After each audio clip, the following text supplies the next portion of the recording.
जय श्री राम दोस्तों।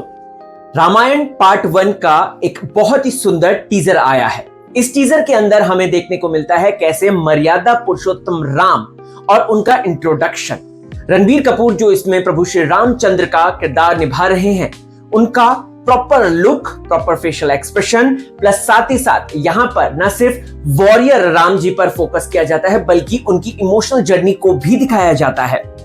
टीजर जो रिलीज किया गया है उसमें शॉट बाय शॉट आपको डिटेलिंग बताऊंगा, कैसे कौन से राक्षस यहां पर हम देख रहे हैं, कौन सा धनुष हम देख रहे हैं, कौन से अलग अलग हम घटनाक्रम देख रहे हैं जो हमने रामायण में देखी है। सबसे पहले आपको बता दूं तो नमिक मल्होत्रा की ये जो रामायण है ये तुलसीदास जी की रामचरितमानस पर तो थोड़ी है, लेकिन उसके साथ साथ वाल्मीकि जी की रामायण पर है। जी हां, आप लोगों को बताना चाहता हूं कि इस पूरी रामायण में जो हम देखेंगे स्टोरीज को, वो वाल्मीकि जी वाली रामायण के पर्सपेक्टिव पर देखेंगे। अगर आपको अरुण गोविल साहब की रामानंद सागर वाली रामायण याद होगी दोस्तों, तो उस रामायण को भी इसी तरीके से बनाया गया था जहां पर तुलसीदास जी की रामचरितमानस के ज्यादा पोर्शन लिए गए थे as comparison to Valmiki ji. लेकिन यहां पर इन लोगों का कहना है कि जो ओरिजिनल रामायण है, यानी कि जो वाल्मीकि जी ने लिखी थी, वो रामायण को ही हम लेकर आएंगे। बट हाँ, कई सारे ऐसे कांड हो सकते हैं, कई सारे ऐसे चैप्टर्स आ सकते हैं बीच में जो कि तुलसीदास जी की रामायण से भी लिए गए हो।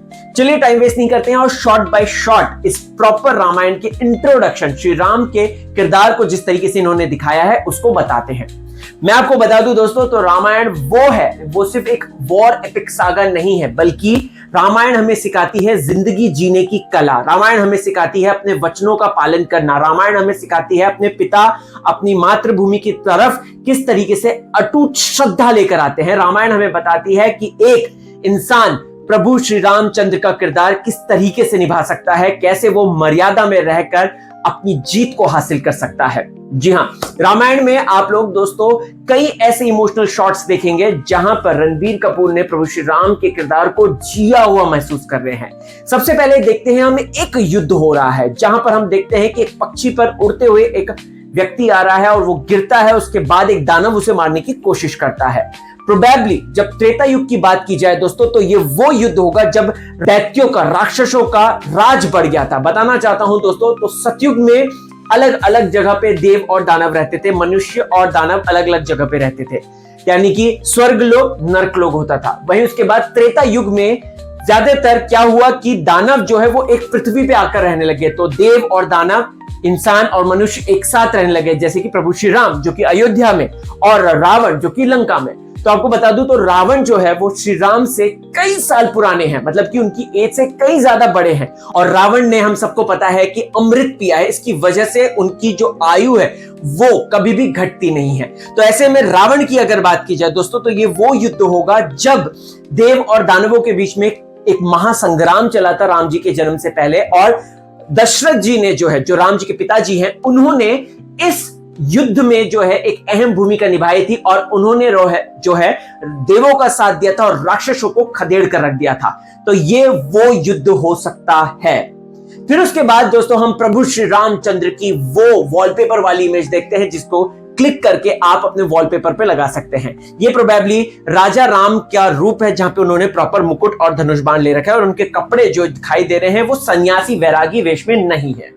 अगला जो शॉट देखते हैं हम, वहां पर हम देखते हैं कि प्रभु श्री रामचंद्र का अयोध्या में ग्रैंड वेलकम हो रहा है। अगर आप लोग प्रभु श्री राम की पूरी जो अटायर है उनको ध्यान से देखेंगे, जो कपड़े उन्होंने पहने ध्यान से देखेंगे, तो एक राजा के रूप में है और जनता जितना प्यार करती है वो साफ देखने को मिल रहा है। जनता उन पर पुष्पों की बरसात कर रही है। तो प्रभु श्री राम का ये ग्रैंड वेलकम जो है अयोध्या में हो रहा है जब वो अपनी कह सकते हैं जब ताड़का का वध कर जब वो वापस लौटे थे, जब वो ताड़का का वध कर वापस लौटे थे, तो ये तब का लग रहा है कि हाँ, जनता को पता चल गया है कि हमारे प्रभु श्री राम दशरथ जी के बाद हमारे जो अगले किंग है वो अयोध्या में वापस आ गए हैं। दोस्तों जो हम लोग एक बहुत ही खूबसूरत शॉट देखते हैं वो दंडकारण्य का है। जब प्रभु श्री राम को 14 वर्ष का वनवास मिला था, तो तब उसी वक्त उन्होंने दंडकारण्य वन जो है उस पर रहकर वहां के कई सारे असुरों पर उद्धार किया था, क्योंकि वो जो राक्षस थे वो ऋषि मुनियों के जप तप में बाधा विघ्न डालते थे और इसके चलते यहां पर प्रभु श्री राम ने उनको मुक्ति दिलाई थी। तो ये वो वाले शॉट्स हो सकते हैं। आप अगर राम जी के अटायर को देखेंगे तो वो वनवास वाले हैं, जो है भगवा हैं, और यहां पर ये बात साफ है कि ये तब की स्टोरी लाइन यहां पर हम देख रहे हैं। अगला जो हम एक क्लासिक शॉट देखते हैं वो है शिव जी का धनुष उठाते हुए, जब जानकी जी से शादी करने के लिए राम जी जो है शिव जी का धनुष उठाते हैं, यानी कि पिनाका उठाते हैं। बता दूं तो कई ऐसे क्रिएटर्स हैं जो कि पिनाका और कोदंड में बहुत ही ज्यादा जो है कह सकते हैं कि कंफ्यूजन क्रिएट कर रहे हैं। श्री राम का जो अपना धनुष था जिसको वो लेकर वनवास में गए थे वो था कोदंड, ठीक है, और जो धनुष उन्होंने तोड़ा था वो शिवजी जी का धनुष था, जो कि उन्होंने परशुराम अपने सबसे प्रिय भक्त को दिया था, और परशुराम जी ने उसके बाद जनक जी को दिया था वो, और जनक जी ने उसी को लेकर, जो क्योंकि वो सीता माही ने उठाकर एक बार जो है उठाकर उसको साफ करते हुए उसको रख दिया था, तो इस वजह से, और वो धनुष ऐसा वैसा धनुष नहीं था, वो शिवजी जी का धनुष था, और जिसे कि परशुराम जी ने भी इस्तेमाल किया था। तो ऐसे में आप लोगों को बता दूं तो वो है पिनाका, यानी कि शिव धनुष। क्लासिक शॉट दोस्तों हम देखते हैं कोदंड का। जी हाँ, राम जी यहाँ पर झरने के बाहर खड़े हुए हैं और वो सूर्यदेव को नमन कर रहे हैं। बता दूं तो अयोध्या के श्री रामचंद्र जो है उन्हें सूर्यवंशी कहा जाता है, क्योंकि सूर्य के वो उपासक रहते हैं, सूर्यदेव के वो उपासक रहते हैं, और इसीलिए वो जो शॉट क्लासिक शॉट दिखाया है वो जंगल में सूर्यदेव को जिस तरीके से नमन कर रहे हैं ताकि उनकी एनर्जी से वो अपने जीवन को या फिर अपने इन परिस्थितियों को कंट्रोल कर सके। अब दोस्तों इस पर्टिकुलर रामायण में 4000 करोड़ का बहुत बड़ा इन्वेस्टमेंट किया गया है। अगर आप लोग देखेंगे तो इसके सेट को इतना ग्रैंड बनाया गया है कि क्या बताएं। ये हम अयोध्या की मेन दरबार सभा का प्रॉपर विजुअल देख रहे हैं, जहां पर हम देखते हैं कि किस तरीके से बहुत ही ग्रैंडियोर के साथ यहां पर शूट किया गया है। हालांकि कई सारी चीजें इसमें रियल हैं, लेकिन कई सारी इसमें वीएफएक्स और जो है इसमें प्रॉपर तरीके से टेक्निक्स का यूज किया गया है। लेकिन हम ये जो शॉट देखते हैं इसमें हम राम जी, सीता जी और लक्ष्मण जी का वो वाला रूप देखते हैं जब वो वनवास जाने के लिए रेडी थे। अच्छा, बाय द वे आपको बता दूं तो जैसे ही जनता को पता चला था, अयोध्या वासियों को पता चला था कि श्री राम को जो है 14 वर्ष का वनवास मिल गया है, तो वो उन्होंने कहा था कि हम लोग जो है पूरा जो है रुक जाएंगे, चक्का जाम कर देंगे और श्री राम को जाने नहीं देंगे। इस वजह से श्री राम ने रात का समय चुना था, और जब वो रात को भी बाहर निकले थे तब अयोध्या वासी को देखकर अपने सामने वो हैरान हो गए थे, क्योंकि अयोध्या वासी उनको इतना प्यार करते थे।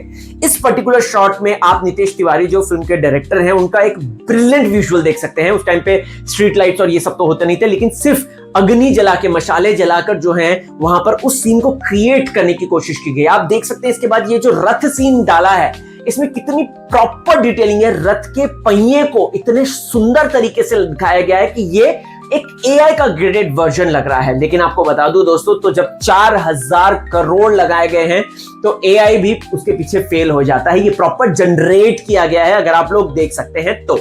और उसके साथ साथ न सिर्फ ये, बल्कि उसके बाद का ये जो प्रॉपर शॉट, मैंने आपको बोल दिया कि रामायण जो है वो सिर्फ एक एपिक वॉर सागा नहीं है, वो जो है एक प्रॉपर से इमोशनल स्टोरी है। प्रभु श्री राम को लोग कितना प्यार करते हैं, प्रभु श्री राम के लिए लोग कितने ज्यादा मर मिटने के लिए तैयार होते हैं, श्री राम अपने वचन का पालन करने के लिए क्या क्या नहीं कर देते अपने पिताजी द्वारा जो है जंगल के जाने का आदेश को वो इतने अच्छे से लेकर।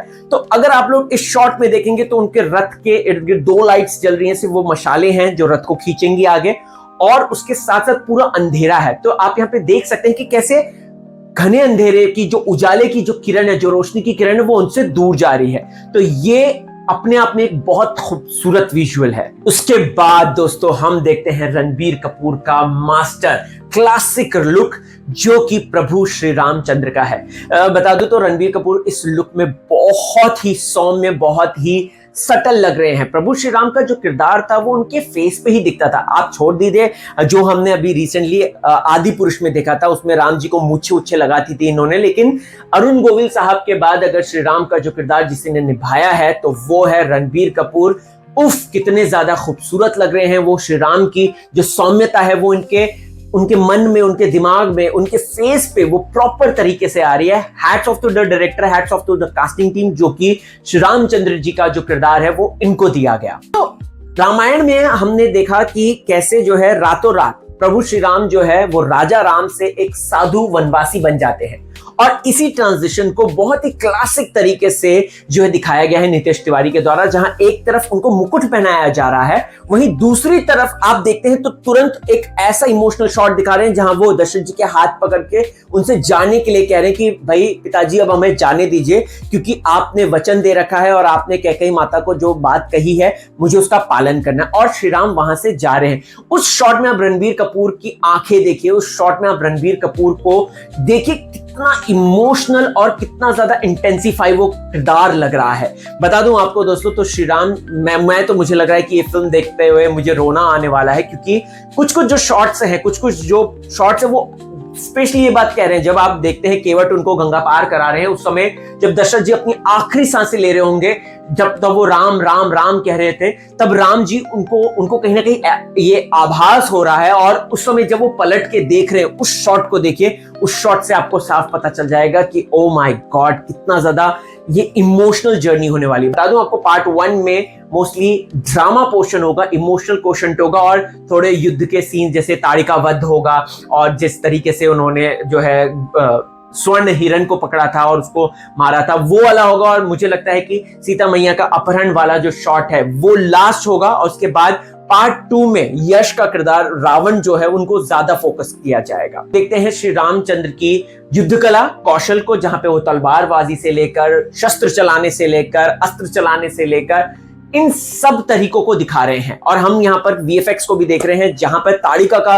वीएफएक्स बड़ा ही शानदार लग रहा है। और एक्चुअल में उस समय जो है भारतवर्ष में ऐसे बड़े बड़े राक्षस डीमंस होते थे। कई लोग कह रहे हैं कि अरे भाई ये तो हॉलीवुड को कॉपी कर दिया, बट सॉरी बॉस, हॉलीवुड खुद हमारा कॉपी करता है। हमारे टेक्स्ट को, हमारे हनुमान जी को उन्होंने सुपरमैन बना दिया और न जाने क्या क्या, आप खुद देख लीजिए।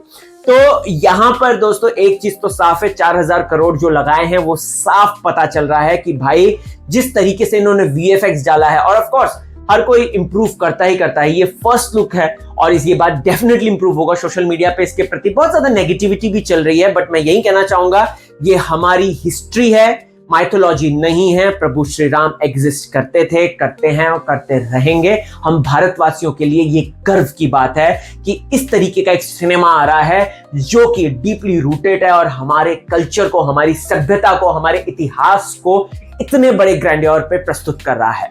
प्रभु श्री रामचंद्र की जय। आखिरी में मैं बस यही कहना चाहूंगा, ये फिल्म का कुछ लुक इमोशनल भी करता है, फिल्म का कुछ लुक आपको ड्रामा भी प्रोवाइड करता है, लेकिन अल्टीमेट एक्सपीरियंस तो दिवाली 2026 में पता चलेगा। आपको कैसा लगा जरूर कमेंट कीजिएगा, और इसी तरीके के अगर आप शॉर्ट बाय शॉर्ट ट्रेलर को ब्रेक डाउन करना चाहते हैं या कोई ट्रेलर के बारे में पूछना चाहते हैं तो मुझे जरूर बताइएगा। मैं इस पे और वीडियोस इस चैनल में लेकर आऊंगा। तब तक के लिए जय श्री राम।